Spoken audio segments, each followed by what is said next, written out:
পশ্চিমবঙ্গের মুসলিম মহিলারা ইসলামের মুখে মুতে দিল।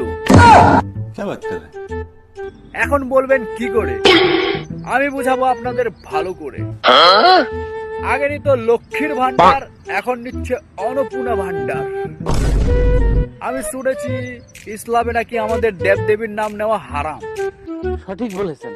লক্ষ্মী আমাদের দেবী ছিল, অন্নপূর্ণাও আমাদের দেবী। তাহলে তোমাদের এই লক্ষ্মীর ভান্ডার অন্নপূর্ণা ভান্ডার নেওয়াটা কি করে হালাল হলো?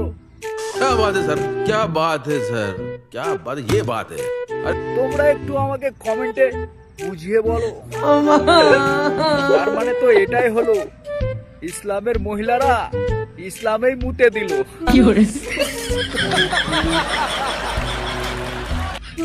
তারপরেও পশ্চিমবঙ্গের মহিলাদের, মুসলিম মহিলাদের আমার বোরখা সালাম।